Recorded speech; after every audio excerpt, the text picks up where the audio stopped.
요즘 TV 틀어도 별로 볼 거 없으시죠? 유튜브나 넷플릭스 보지 TV 잘 안 보게 되더라고요. 근데 요즘 간만에 좀 가족들이 TV 앞에 자주 모이게 됐어요. 네! 올림픽 때문이죠. 개최된다 만다 우여곡절이 많았는데 뭐 어찌저찌 해서 지금 열심히 세계 선수들이 뛰고 있어요. 양궁처럼 익숙한 종목도 있고 또 생소한 종목도 있고 그런데 일단 태극마크 달고 있으면 그냥 무조건 응원하게 되는 것 같아요. 근데 가끔 이게 분명 우리나라 경기인데 좀 싶을 때가 있어요. 왜 그러냐면 이게 누가 우리 팀인지 모르겠는 거예요. 분명 우측 상단에 태극기랑 우리나라 사람 이름이 있는데 겉만 봐선 둘 중에 누굴 응원해야 되는지 모르겠는 거죠. 오늘은 다른 나라에서 태어났지만 우리나라로 귀화해서 태극마크를 달고 힘차게 뛰고 있는 선수들에 대해 알아보겠습니다.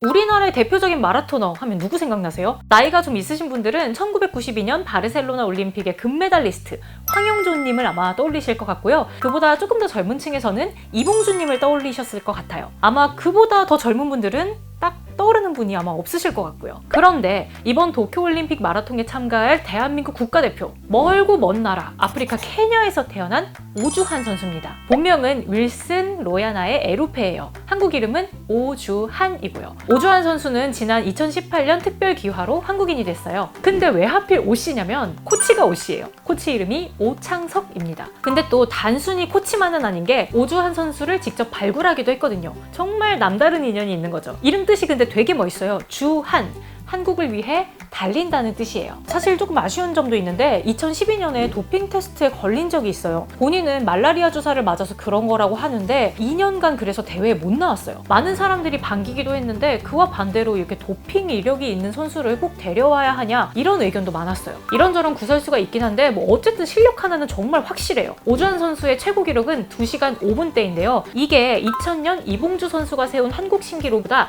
2분가량 더 빠른 기록이라고 해요. 그야말로 한국 마라톤의 새로운 신화를 쓰고 있는 거죠. 사실 우리나라는 지금까지 마라톤에서 조금 약한 모습을 많이 보여줬어요. 마지막 메달이 1996년 애틀란타 올림픽에서 이봉주 선수의 메달이었으니까요. 그 이후로 딱히 뚜렷한 스타가 없었어요. 그래서 마라톤 마니아들은 오주환 선수에게 거는 기대가 되게 커요. 오주환 선수는 오는 8월 8일에 도쿄올림픽에서 유일한 한국인 국가대표로 달리게 됩니다.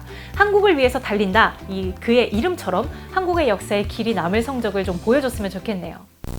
양궁하면 한국이죠. 전국체전에서 우승하는 게 올림픽에서 우승하는 것보다 어렵다고 하잖아요. 이거랑 비슷한 게 중국에서는 탁구예요. 탁구를 중국이 꽉 잡고 있어요. 올림픽 금메달보다 중국 탁구 국가대표가 되는 것이 더 어렵다고 해요. 실제로 중국은 1988년 서울올림픽부터 2016년 리우데자네이루 올림픽까지 금메달만 28개를 쓸어 담은 강자 중에 그야말로 강자예요. 그래서 실력이 되게 좋은데도 올림픽에 출전하지 못하는 경우가 많다고 해요. 이러다 보니 탁구라는 종목 자체에 유난히 중국인 기화 선수가 많아요. 실제로 이번 도쿄올림픽에서도 총 20명의 중국 출신 탁구 선수가 서로 다른 국기를 달고 금메달을 도전을 해요. 한국 탁구의 자존심이라고 불리는 전지희 선수 역시 기화 선수 중에 한 명이고요. 전지희 선수는 1992년 중국 허베이성 랑팡시에서 태어나서 2008년에 우리나라로 이주를 했어요. 그리고 3년 뒤인 2011년에 한국 국적을 얻었습니다. 원래는 중국 청소년 국가대표였는데 성인 국가대표 발탁이 어렵게 되다 보니까 이게 귀화를 결심했다고 하네요. 전지희 선수는 태극마크를 달고 2014년 인천 아시안게임 동메달을 시작으로 그야말로 날아다녔어요. 2015년 광주 유니버시아드와 2017년 타이베이 유니버시아드에선 금메달을 땄고요. 그 후로도 간간히 메달 소식을 들려줬어요. 다만 아쉽게도 이번 도쿄올림픽에서는 일본의 이토마마 선수에게 패배를 해서 메달 획득에는 실패를 했습니다. 다음에는 더 좋은 모습으로 금메달을 목에 걸었으면 하네요. 다음은 조금 생소한 종목이에요. 바로 럭비인데 우리나라에선 아직 익숙하지 않은 비인기 종목이라고 볼 수도 있죠. 이 럭비에도 근데 태극마크를 달고 뛰고 있는 귀화 선수가 있습니다. 바로 김진 선수인데요. 어머니가 1세대 모델인 김동수 님이에요. 아버지는 미국인이고요. 벌써부터 뭔가 피지컬이 남다를 것 같지 않나요? 본명은 안드레 진 코키아드이고 고교 시절에 캐나다에서 럭비를 시작했다고 합니다. 그리고 럭비를 시작한 지 2년 만에 미국 청소년 대표팀으로 발탁이 됐어요. 그런데 아쉽게도 대학교 때는 대표팀으로 뽑히지 못해서 중국 상하이에서 스포츠 관련 회사를 다녔다고 합니다. 그러면서도 럭비가 너무 좋아서 동호회도 하고 또 간간히 작은 대회도 나갔는데 그렇게 나갔던 작은 대회에서 우연히 한국팀의 경기를 봐요. 어머니의 고향에서 럭비를 한다고 생각하니까 심장이 막 뛰었대요. 그 길로 상하이 회사에 휴가 신청을 하고 한국으로 직행했습니다. 대한럭비협회에 직접 연락을 해서 한국에서 럭비하고 싶다고 강하게 의사를 내비추고 훈련에도 참여를 해서 지금의 자리까지 오게 됐어요. 사실 럭비 자체가 도쿄올림픽에서 성적이 그렇게 좋지는 못했어요. 그래도 김진 선수의 화력은 엄청났어요. 7월 26일 호주전에서는 팀의 유일한 득점을 이끌었고 얼마 뒤 28일에 열린 한일전에서도 에이스 역할을 톡톡히 했어요.